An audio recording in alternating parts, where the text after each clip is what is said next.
읽고 또 함께 교훈을 받고 있습니다.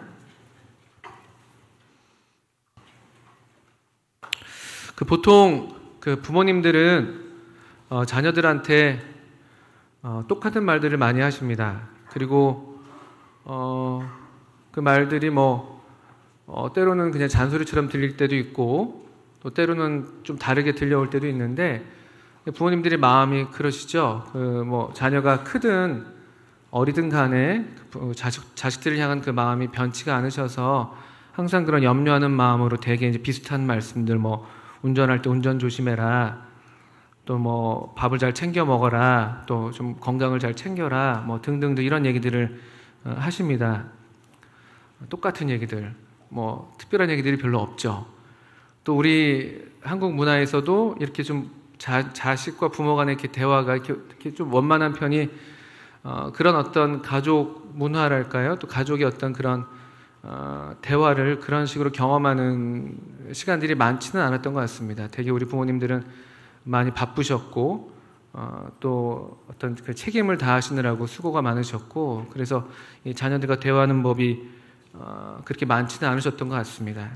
근데 어떻든 우리가 조금 이게 나이가 들면서 이러든 저러든 그것들이 다 이렇게 부모님의 사랑이구나 이런 것들을 알게 되죠. 똑같은 말을 들어도 제가 왜 이 말씀을 드리냐면 우리 오늘 읽을 빌립보서 3장 1절이 그런 말씀으로 시작을 합니다. 한번 읽어보겠습니다. 끝으로 나의 형제들아 주 안에서 기뻐하라. 너에게 같은 말을 쓰는 것이 내게는 수고로움이 없고 너에게는 안전하다. 사도 바울이 이런 얘기를 합니다. 지금 바울께서 하고자 하는 말씀이 본인도 알고 계시는 것이죠. 이거는 같은 말이야. 내가 늘 해왔던 말이야. 그런데 그럼에도 불구하고 내가 이걸 또 얘기해. 왠가 하니까 나한테는 그게 전혀 수고로운 일도 아니고 또 너희한테 그게 참 안전하니까 이런 얘기를 하는 것이죠. 사실 이런 것이 그 부모의 그 마음이죠. 그래서 이런 짧은 구절에서 또 사도 바울의 서신 전체에서도 물론 배어 있습니다만 이 빌립보 성도들을 향한 그 아버지로서의 어떤 영적인 아버지로서의 그런 마음을 보게 됩니다.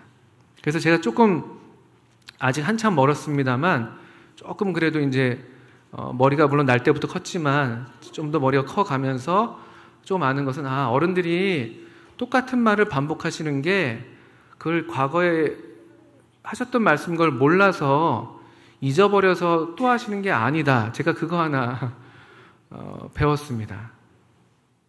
저렇게 말씀하시는 것은 그만큼 지금 저 말씀이 우리한테 얼마나 중요한지 아시기 때문에 그런 말씀을 계속 반복하시는 것일 것이다. 제가 그렇게 이해하고 봤습니다.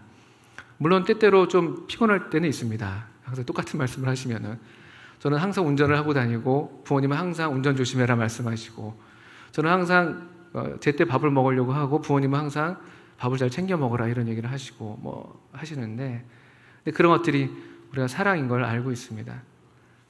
사도 바울도 그랬지만 아시는 대로 그 사도 요한도 그 노년에 요한일서 같은 편지를 이렇게 쓰게 되면서 요한일서 말씀도 사실은 참 되게 평범한 말씀이면서도 또 어떤 이렇게 일목요연한 그런 논리를 좀 발견하기가 어려운 게 뭔가 비슷한 말씀을 계속 반복하는 것 같아서 그렇죠. 앞에서 한 말씀 같은데 또 말씀하시고 그런 것들을 이렇게 보게 됩니다. 그래서 이거 전해지는 이야기인데 정말 사실 여부는 알 수 없습니다만 사도 요한이 노년에 맨날 똑같은 얘기만 하시니까 좀 제자들이 와가지고 좀 선생님 좀 새로운 말씀, 좀 다른 말씀 좀 해주시면 안 됩니까? 그랬더니만 자녀들아 내가 너에게 또 말하노니 서로 사랑해라 이런 말씀을 또 했다는 그런 이야기들도 전해지고 있습니다. 이것이 사실은 부모의 심정이죠. 사도 바울의 마음도 이와 같은 마음인 것을 우리가 보게 됩니다. 빌립보 성도들을 향해서 물론 모든 교회를 향해서 그랬겠습니다만 사도 바울의 마음이 참 어떤 이와 같은 아버지로서의 마음을 잘 나타내고 있습니다. 그리고 아버지의 바람이 뭡니까? 그 자녀가 행복한 것이 잘 되는 것이잖아요. 우리 자녀가 건강하고 잘 되는 게 우리 부모들의 모든 바람 아닙니까? 그런 면에서 사도 바울이 또 하시는 말씀은 주 안에서 기뻐해라. 난 너희들이 기쁘면 좋겠어. 난 이 빌립보 성도들아, 우리 형제 자매님들, 저는 여러분들이 참 주님 안에서 기쁘고 행복하면 참 좋겠어요. 이런 이야기를 또 하시는 것이죠.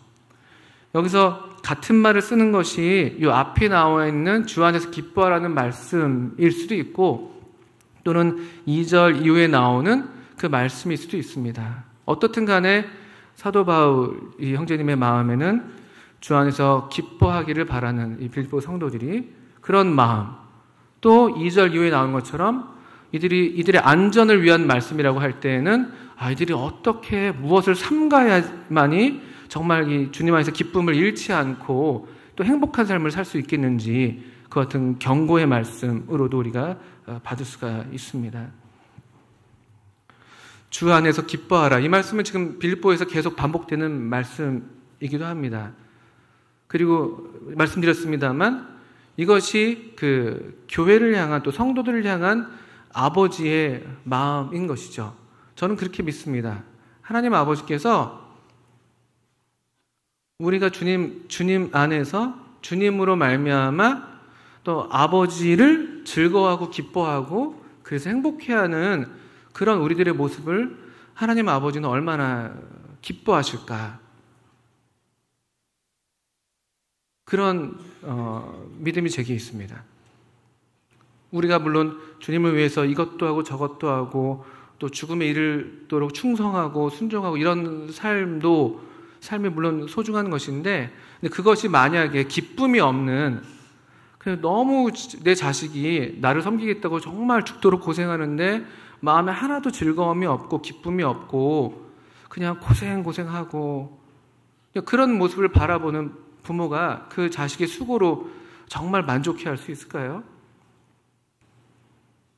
마음이 한편에 항상 그 안쓰러운 마음이 있을 것이고 오히려 근심이 있을 수 있고, 근데 반면에 조금 부족해도 조금 그러면서 행여 좀 아직 온전하지 못한 모습이 보인다 할지라도 우리 아이가 나로 말미암아, 우리 가족으로 말미암아, 우리 부모로 말미암아 우리 가정 안에서 참 행복해하고 기뻐하는 모습을 보는 건 참 부모로서 큰 기쁨이지 않습니까? 그러니까 나 같은 아버지를 기뻐해 주네, 나 같은 아버지를 이렇게 사랑해 주고 나를 참 만족해 하네, 이런 것들이 얼마나 그 부모의 마음에는 큰 기쁨인가요? 그런 아버지의 마음을 이런저런 모양으로 이렇게 생각해 보게 되는 말씀입니다. 같은 말을 쓰는 것이 내게는 수고로운 것이 하나도 아니고 너에게는 안전해. 주님 안에서 기뻐해. 주님 안에서 기뻐해. 그래서 이제 2절, 3절 이후의 말씀을 읽어보면요, 이 기쁨을 빼앗는, 기쁨을 위협하는, 그래서 우리가 삼가야 되는, 조심해야 되는 그런 무리들을 얘기하고 있습니다. 개들을 삼가고 행악하는 자들을 삼가고 몸을 상해하는 일을 삼가라. 이게 어떤 세 종류의 사람들, 어떤 세 종류의 일들을 삼가라는 그런 말씀이기보다는 한 종류의 사람을 이렇게 여러 방면으로 묘사한 것으로 이해가 되는데, 보통 이 개들을 삼가라는 말이 무슨 말씀이지? 무슨 개를 싫어했나? 아니면 개고기를 먹지 말라는 말씀인가? 우리가 이렇게 받지 않습니다. 뒤에 말씀을 보니까 개들을 삼가고 행악하는 자들 삼가고 몸을 상해하는 일을 삼가고, 이게 좀 같은 종류의 일들이라고 우리가 이해할 수가 있는 것이죠. 이 당시에 개라고 불리는 사람들이 있었습니다. 물론 이제 유대인들이 할례가 없는 이방 민족 사람들을 가리킬 때 이제 개로 보통 좀 이렇게 아주 이렇게 천시했죠. 그런 표현도 있고요. 또는 조금 이스라엘의 어떤 그런 종교적이고 도덕적인 입장에서 한번 우리 여기다 손을 넣으시고 이사야서 56장을 잠깐 보시면요, 어떤 사람들을 이렇게 개에다 빗대서 말씀하고 있는지 아주 무서운 말씀이 있기도 합니다. 이사야서 56장 10절, 11절.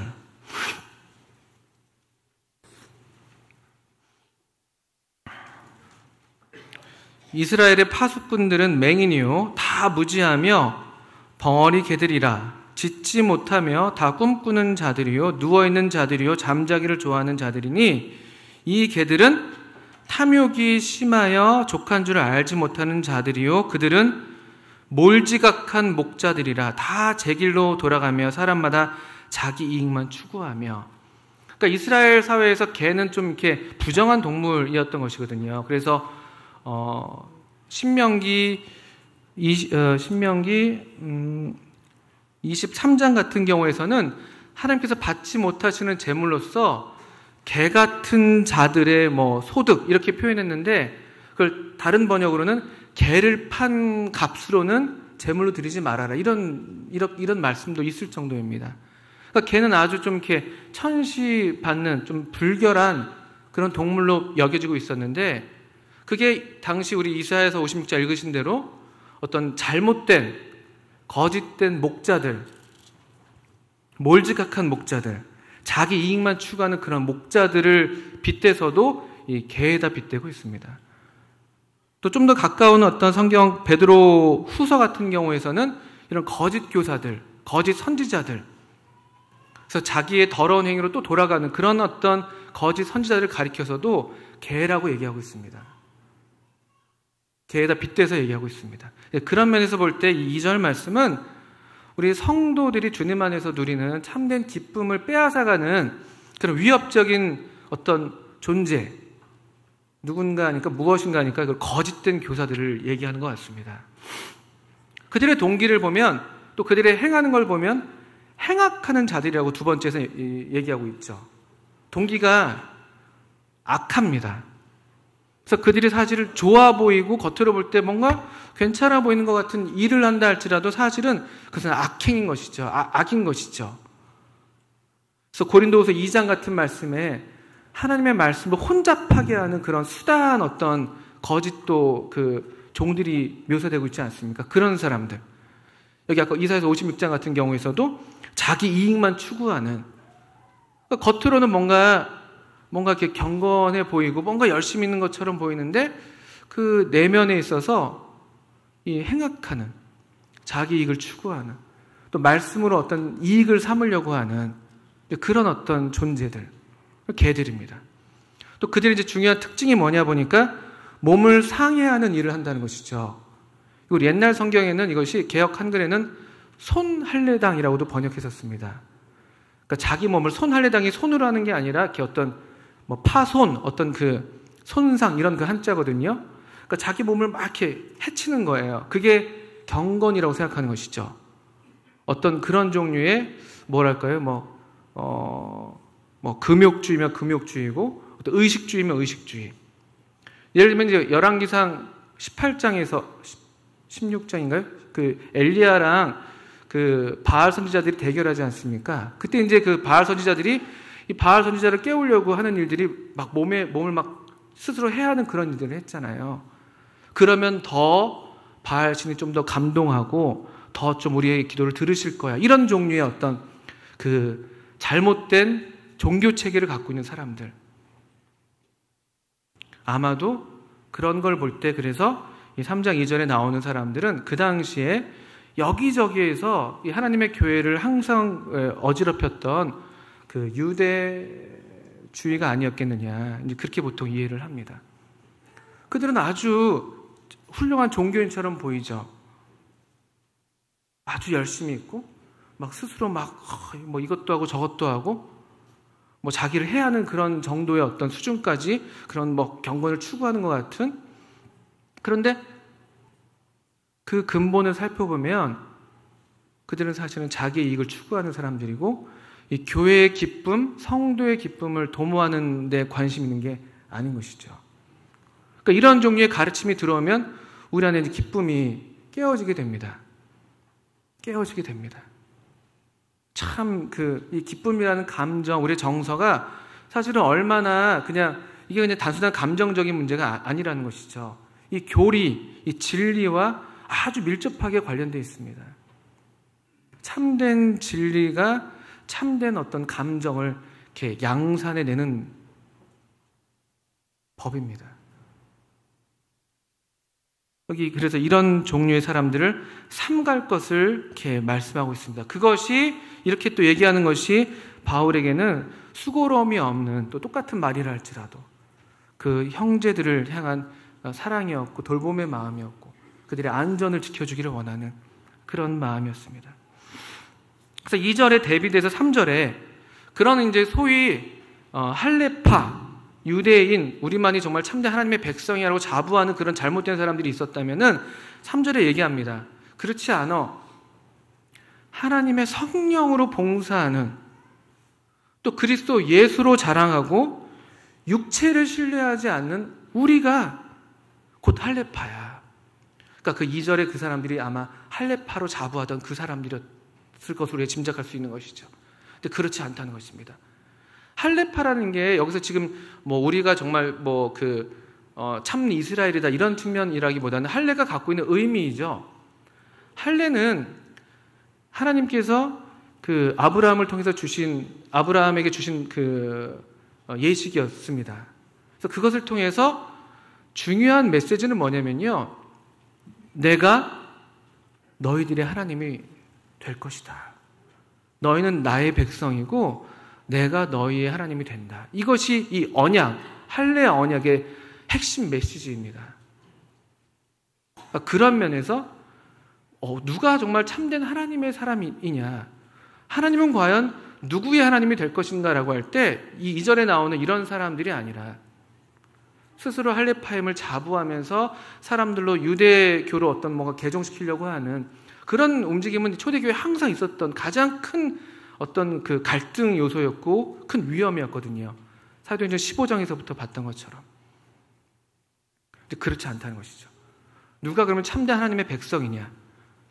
하나님의 성령으로 봉사하는, 그냥 어떤 외면적이고 의식적인 그런 형식을 지켜서 예배를 드리는 게 아니라, 봉사란 말은 예배라는 단어인데요, 우리가 요한복음 4장에서 잘 배워왔던 것처럼 하나님의 성령으로 예배하는, 성령께서 감동하시고 진리의 성령이신 그분께서 우리 마음에 하나님의 말씀, 참된 진리로 확신을 주시고 하나님의 성령을 우리 마음에 하나님의 사랑이 부은 바 되고 성령께서 우리 영과 더불어서 친히 우리가 하나님의 자녀인 것을 증거하시는 그런 음성을 듣고, 또 이 성령께서, 이 양자의 영이신 성령께서 우리로 두려움 없이 하나님을 아바 아버지로 부르게 하는 그런 성령으로 예배하는, 이 성령이 우리 안에 계시고 성령의 인도함을 받는 그런 사람들, 그런 우리가 진짜 하나님의 백성이다, 이런 얘기입니다. 또 그리스도 예수로 자랑한다라는 말, 이 많은 사람들, 이전에 나온 사람들은 자기를 자랑하는 거예요. 결국은요, 내가 이만큼 하고 있고 내가 이렇게 열심히 하고 있고 이렇게 내가 뭘 또 뭐 긋기도 하고 막 내가 손해를 보면서까지도 뭘 하고 있고, 그래 자기를 자랑하고 육체를 신뢰하는 사람들인데, 정말 참된 하나님의 백성들은 그런 자기를 자랑하고 육체를 신뢰하는 일에 관심이 없는 것이죠. 누구를 관심하는가? 여기 그리스도 예수로 자랑한다. 그리스도 예수 안에서 자랑한다는 번역도 괜찮고, 그리스도 예수 또를 자랑한다, 이렇게 번역할 수도 있는 말씀이라고 합니다. 주님을 자랑하는, 그냥 우리가 계속 배워왔던 것처럼 그냥 그 유일한 관심이 이 주님을 자랑하는 거. 내가 이렇고 내가 저렇고 내가 교회에서 이렇게 했고 내가 저렇게 했고 이런 게 아니라, 우리 주님이 얼마나 자비하셔서 우리 가운데서 은혜를 베푸시는지, 우리 주님이 어떻게 나를 교훈하시는지, 우리 주님이 어떻게 나를 위로해 주셨는지, 이 주님을 자랑하는 그런 사람들. 그러니까 이런 사람들은 육체를 신뢰하지 않습니다. 육체, 이 성령 바깥에 있는 것들, 육으로 난 것들, 그건 아무것도 아니라는 것이죠. 우리의 뭐 신분도 그럴 수가 있고, 우리의 어떤 사회적인 배경, 뭐 경제적인 위치, 그런 것들은 아무것도 아니라는 거예요. 육체를 자랑하지, 신뢰하지 않는 우리가 바로 하나님의 참된 백성이다. 이런 우리에게는 참 하나님 아버지가 우리 아버지가 되신다, 이런 담대한 고백을 할 수가 있는 거예요. 이게 우리가 곧 할례파다라고 얘기할 수 있다는 것이죠. 이 기쁨을 위협하는 그런 사람들, 그런 세력은 항상 있습니다. 왜냐하면은 이 성도들이 주님 안에서 기뻐하는 것만큼 사탄이 그 참 보기 어려워하는 게 또 없습니다. 어떻게든 우리의 기쁨을 빼앗아 가려고 하고 또 그렇게 해서 하나님의 기쁨을 빼앗아 가려고 하는 게 사단의 목적이잖아요. 성도들이 하나님 안에서 기뻐하고 하나님으로 만족하는 것만큼 하나님이 영광스럽게 되는 때가 없다고 합니다. 그렇지 않습니까? 아까 우리 아버지의 마음들이 그런 것처럼 성도들이 주님으로 만족하고 주님을 기뻐하고 주님을 자랑하고 주님을 예배하고 그런 것만큼 우리 주님의 마음에 기쁨을 주는 일이 없는데 그렇게 하지 못하게 하는 존재들이 있습니다. 그런 예로 이제 4절부터 이 9절 또는 그 이후의 말씀을 통해서 사도 바울이 직접 자기 자신의 이야기를 들어서 이 2절과 3절의 말씀들을 더욱 확증해 주고 있는 것 같습니다. 4절에 보시면은 그러나 나도 그런 식으로 따지면 나도 육체를 신뢰할 만한 사람이라는 것이죠. 항상 이 두 종류의 사람들이 있습니다. 육체를 신뢰하고 육체를 자랑하는 사람들이 있는 반면에 그리스도를 예수 그리스도를 자랑하는 이 두 종류의 삶, 두 종류의 사람만 있을 뿐입니다. 근데 사도 바울이 자기를 이제 들어서 얘기를 하는 것이죠. 그렇게 따지면 저들대로의 어떤 방식, 저들대로의 어떤 그 계산법을 따르면은 나는 진짜 육체를 신뢰할 만한 사람이야. 약간 어리석은 말이죠. 자기 얘기를 하는 것이니까. 그래서 고린도 후서에서도 사도 바울이 부득불 자기 얘기를 할 때 나의 어리석은 걸 좀 용납해 달라고 얘기를 했습니다. 이렇게까지 얘기하지 않으면은 잘 이해가 안 되니까 참 얘기하기 조금 부담되지만 자기 얘기를 이제 하는 것이죠. 이제 그런 마음인 것 같습니다. 사도 바울은 어떤 사람인가 보니까 만일 누구든지 다른 이가 육체를 신뢰할 것이 있는 줄 생각하면 나야말로 진짜 그런 소위 금수저야 이런 얘기를 하는 것이죠. 막 여러 사람들이 이제 이런 특별히 종교적인 면에서 막 그런 종교적인 열심을 자랑하고 어떤 자기 의의를 자랑하는 그런 사람들이 있다면은 나야말로 영적인 금수저야 이런 얘기를 하는 것입니다. 뭔가 보니까 5절에 나는 8일 만에 할례를 받았다. 정통 유대인, 정말 언약, 할례가 아까 그 하나님의 언약의 의미라면은 나는 언약적인 측면에서 진짜 하나님의 언약에 충실한 그분의 언약에 날 때부터 다 가입되어 있는 그런 사람이야. 우리 누굽니까? 그 디모데처럼 아버지가 헬라인이어가지고 나중에 그 여러 이유로 할례를 받아야만 했던 그런 경우가 아니라는 것이 나는 그냥 날 때 딱 정통 8일 만에 할례를 받은 이스라엘 족속, 민족적으로도 이방인 아니라는 것이죠. 이스라엘 족속, 민족적으로. 그 이스라엘 민족의 그 우월감은 대단했습니다. 그래서 그 로마서에서도 그 유대인들의 나음이 무엇이냐라고 할 때 그 특권들이 엄청납니다. 하나님의 말씀을 맡은 자들이고 하나님의 언약을 받은 백성들이고 등등등. 나는 민족적으로도 이스라엘 민족. 또 이스라엘 안에서도 베냐민 지파, 이 첫 왕, 이스라엘의 초대 왕이었던 그 사울 왕의 출신이죠. 그 간단히 말하면 이제 왕족이라는 것이 물론 이제 폐위된 왕족이긴 합니다만 여전히 베냐민 지파는 이스라엘 지파 가운데서도 독특한 위치를 차지하고 있었습니다. 그래서 남유다와 북이스라엘로 나눠졌을 때에도 남쪽에는 유다와 베냐민 지파가 남아 있었죠. 이런 어떤 그 민족 안에서 또 그 혈통이 얼마나 고귀한지를 얘기할 수 있습니다. 또 베냐민 지파가 그런 면에서 이스라엘 민족들 가운데에서 상당한 존중을 받았다고 합니다. 히브리인 중에 히브리인이요.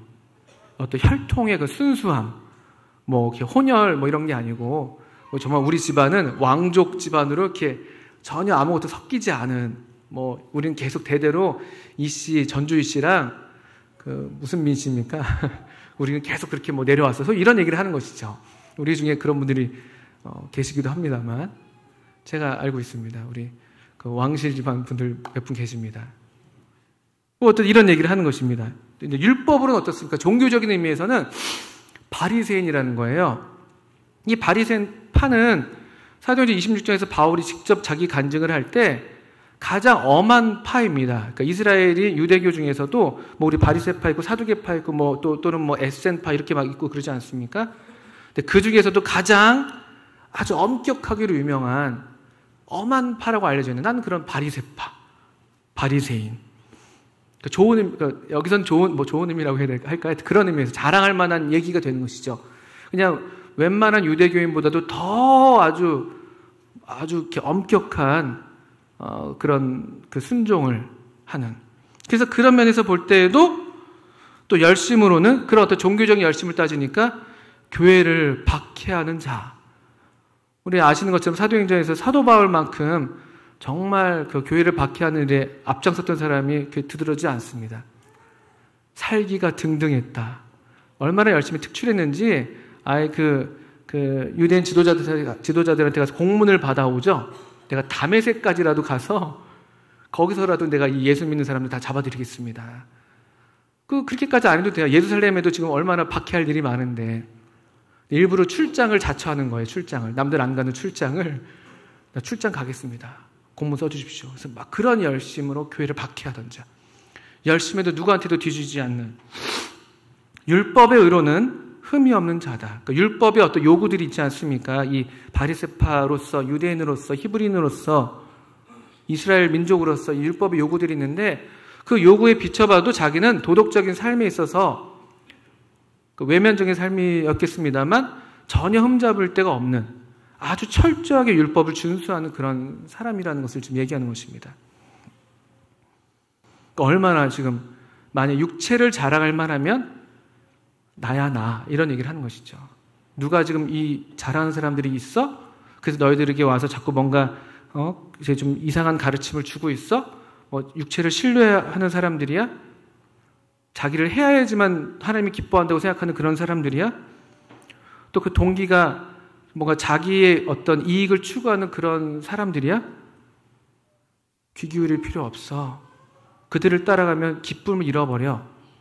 내가 그런 사람이었어. 내가 그런 사람들 중에서도 더 심하면 심했지. 내가 바로 그런 사람이었어. 그러니까 빌립보 성도들아, 그런 사람들 조심하고 삼가고 또 따라갈 필요 없어. 주님 안에서 기뻐해. 성령으로 예배드리고 그리스도 예수를 자랑하고 육체를 신뢰하려고 하지 마. 우리 아들 아무개가 무슨 대학을 나왔고 돈을 얼마나 벌고 이런 걸로 자랑 삼지 마. 기쁨을 잃어버리는 일이고 기쁨을 깨트리는 일이야. 또 우리 아무개가 얼마나 열심히 있는지 얼마나 교회에 충성하는지 그런 걸로 자랑하지 마. 그게 성령으로 봉사하는 일이라면 다행이지만 그렇지 않다면 육에서 난 것은 다 육이야. 육은 무익한 것이야. 이런 지금 경고를 자기를 들어서 하는 것입니다.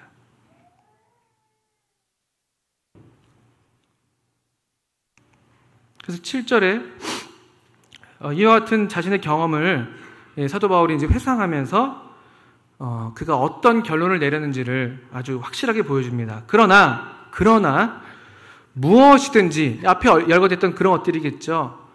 무엇이든지 그게 가족적인 배경이든 혈통이든 민족적인 것이든 내 도덕적인 삶이든 나의 어떤 종교적인 열심이든 무엇이든지 간에 내게 유익하던 것을 내가 그리스도를 위하여는 다 해로 여길 뿐더러 이렇게 되어 있습니다. 이게 사도 바울의 어떤 제가 잘은 모르고 대차 대조표라고 하나요? 우리 쉽게 말하면 가계부입니다. 가계부. 그러니까 사도 바울의 가계부에는 옛날에는 우리도 월별 재정보가 하지 않습니까? 수입 지출이 있지 않습니까? 이쪽에 수입이고 이쪽에 지출이면 옛날에 이런 것들은 다 수입란에 있었던 거예요. 이스라엘 또 베냐민 지파 히브리인 중에 히브리 플러스 막 엄청 뿌듯한 거죠. 재산이 막 늘어나는 것처럼. 그런데 어느 한순간 그의 영적인 눈에 띄었을 때 그가 정말 말 그대로 거듭났을 때죠. 위로부터 났을 때 그의 눈이 새로 보게 됐을 때 다시 그걸 봤는데 계산을 해보니까 이쪽에 전에 플러스였던 게 제로 아니면 어쩌면 제로 이상의 어떤 마이너스로 지금 계산이 된다는 말입니다.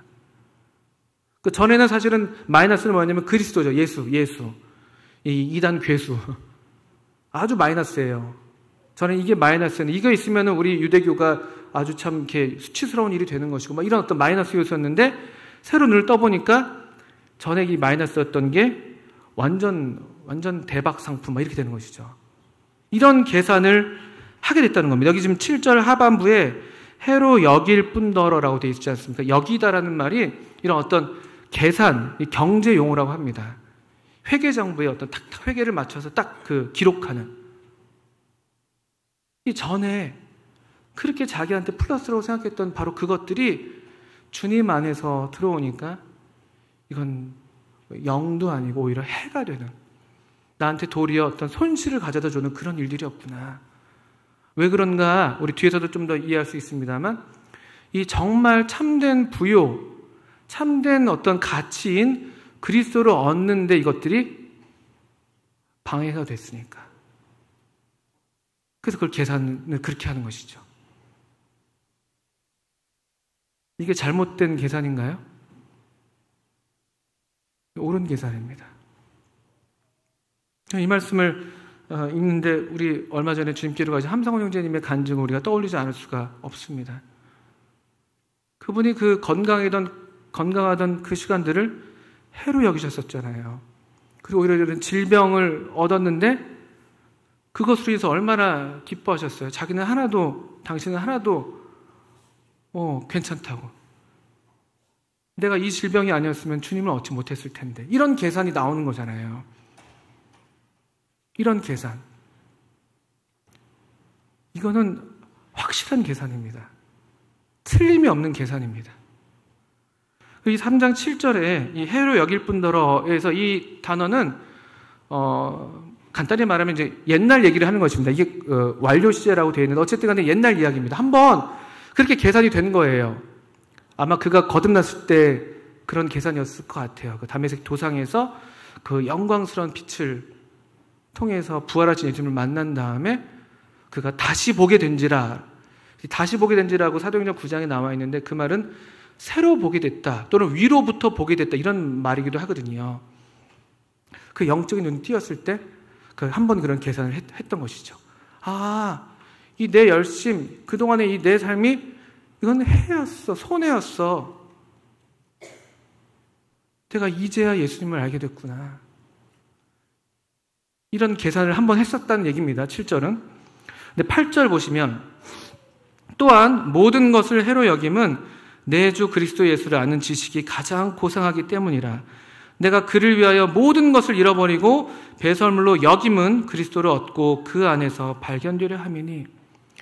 8절도 내용이 비슷한 내용이 반복되는데 하나 큰 차이가 이거라고 합니다. 아까 7절에 여길 뿐더러는 옛날 이야기라면요, 8절에 또 해로 여김은, 배설물로 여김은 이런 말들이 있는데 그 말들은 현재형입니다. 현재형. 한 번 계산해서 끝난 게 아니에요. 그때 결정적인 계산이 있어서 그의 삶의 전적인 투자의 방향이 바뀐 건 사실이죠. 근데 여러분, 투자를 한 번 했다고 우리가 그냥 그걸로 끝냅니까? 저는 안 해봐서 모릅니다만 계속 살펴보잖아요. 이것이 정말 이익을 낼 것인가? 내 투자가 옳은 것인가? 이렇게 가면 뭔가 좀 이렇게 기대한 만큼의 어떤 수익이 나는 것인가? 계속 계산하면서 조정해야 되지 않습니까? 그게 이 지혜로운 어떤 태도잖아요. 바울이 그렇게 한 거예요. 해로 여김은 계속 현재형인데, 이 현재형은 어떤 반복적인 행동이에요. 왜 이런 계산을 안 했겠어요? 주님을 따르는 삶을 살았더니 너무 고된 삶이 많은데, 사도 바울이 그냥 그 유대교에 머물러 있었더라면은 촉망받는 미래의 차세대 지도자, 그 유대 지도자로서는 따르는 당상이죠. 엘리트 코스죠, 엘리트 코스. 근데 그걸 버리고 지금 주님을 따른다고 했는데, 고린도서에서도 보는 것처럼 엄청 고생이 많잖아요. 두들겨 맞기도 하고, 줄이기도 하고, 잠을 못 자기도 하고, 강도의 위협을 만나기도 하고. 계산 안 할 수가 없는 거예요. 계산 안 할 수가. 투자를 했는데 생각대로 잘 안 되는 것처럼 보인단 말이에요. 이거를 철수해야 되나 빼야 되나 계속 계산했다는 거예요. 그런데 놀라운 게 8절에 계산을 했는데 그의 삶이 이 이 어떤 투자의 삶을 시작한 이래로 계속 삶을 살아왔는데 계산을 하면 할수록 틀리지 않았어요. 틀리기는커녕 더 확실해. 그래서 이 변화를 잘 보십시오. 7절에서는 그러나 무엇이든지 내게 유익하던 것, 그러니까 앞에 나왔던 4절부터 6절에 나오는 그런 어떤 몇몇 요소들이었던 것 같아요. 근데 8절을 보니까 이번에는 뭘 해로 여겼다고요? 모든 것. 그것뿐이 아니에요. 모든 것을 해로 여기는 그런 발전을 볼 수가 있습니다. 또 7절에서는 내가 그리스도를 위하여 다 해로 여긴다라고 되어 있었는데 8절에서는 그리스도가 어떻게 바뀌어 있습니까? 어떤 수식어가 덧붙여 있습니까? 내 주 그리스도 예수. 그가 처음 주님께 나올 때에는 예수님이 그리스도이다, 이 사실만으로도 충분했던 것이죠. 근데 그가 이 삶을 살아오면서 이 빌립보서를 쓸 때 당시에 또 계산해보고 계산해보는데 내가 모든 것을 해로 여길 수 있어. 주님이 내 주님이죠.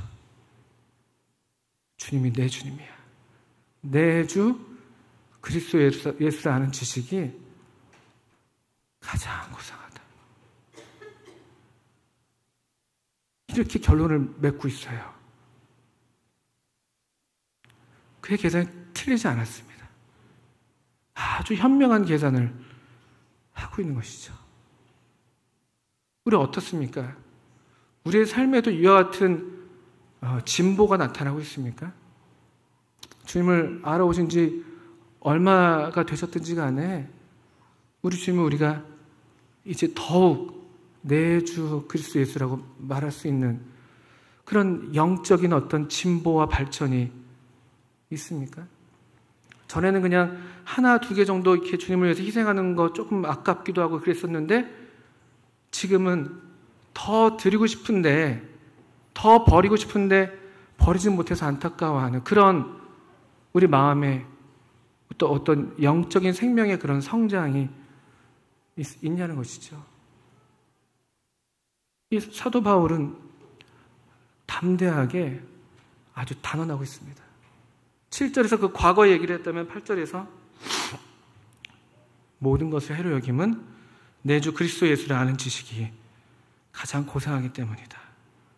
내가 그를 위하여 모든 것을 잃어버리고 배설물로 여김은 그리스도를 얻고 그 안에서 발견되려 한다. 모든 것을 잃어버려요.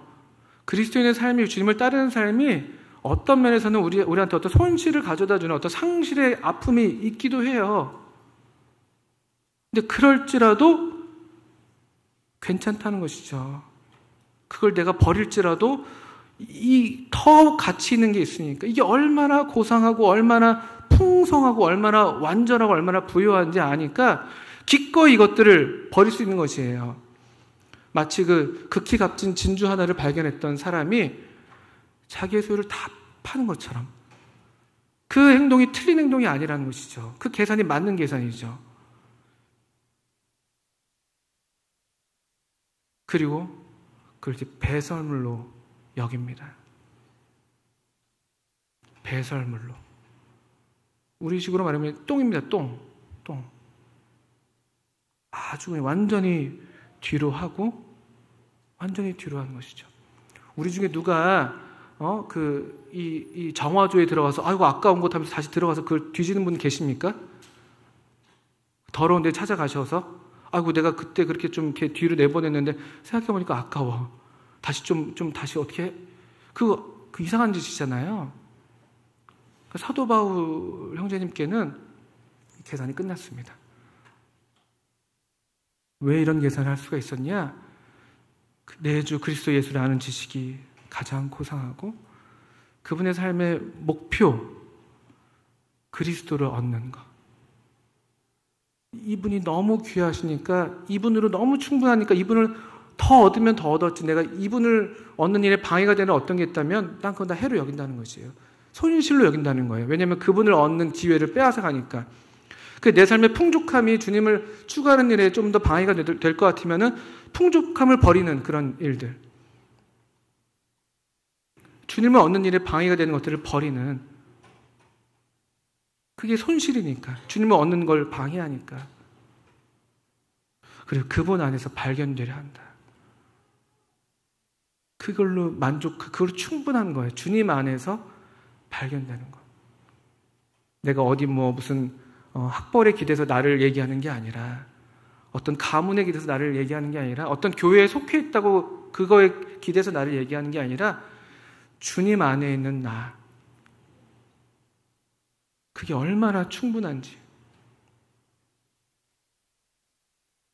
이런 놀라운 간증과 고백을 우리에게 앞서 하고 계시는 이런 말씀들을 볼 때 우리가 크게 도전을 받지 않을 수가 없습니다.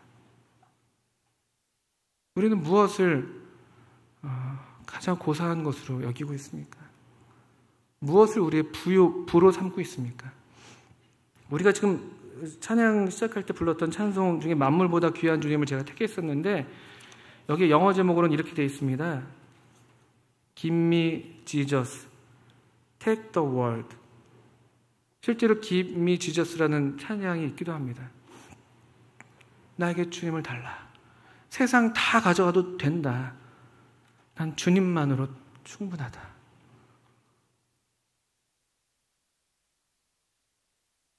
이게 정상적인 그리스도의 삶을 살다 가신 사도 바울의 고백입니다.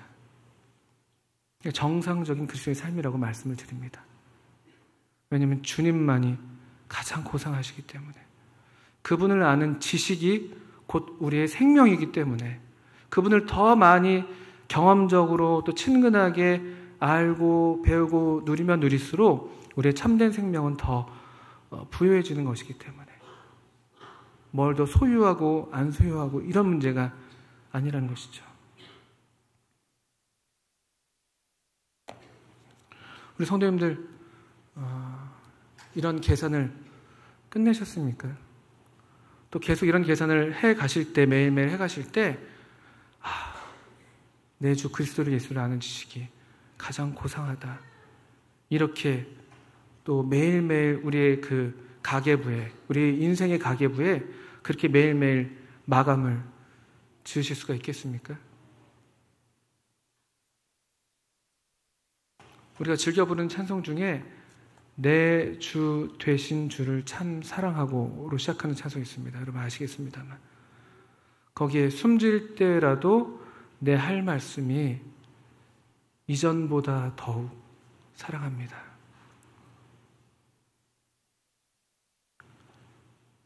그 찬송의 원래 가사로는, 만일 내가 주님을 사랑한 적이 있다면 주님 바로 지금입니다. 그런 의미이더라고요. 숨질 때가, 그 주님에 대한 사랑과 주님에 대한 사모함이 갈수록 더 커져서 이전보다 더욱 사랑합니다. 주님, 제가 숨질 때라도 지금 주님을 사랑합니다. 주님, 내 주 그리스도 예수를 아는 지식이 가장 고상합니다. 저는 그리스도를 얻겠습니다. 저는 그분 안에서 발견되겠습니다. 사람들이 저를 그리스도 안에 있는 사람으로 알게 된다면 그것으로 충분합니다. 그게 복된, 또 참된, 그리고 가장 올바른 계산에 따른 결론일 것입니다. 우리 모두가 그런 지혜로운 계산을 마치시고, 또 날마다 그런 계산을 따라서 우리 주님을 향해서 더욱 전진해 나가는, 더욱 주님께로 가까이 나아가는 우리 모두가 되면 좋겠습니다. 우리 함께 기도하시겠습니다.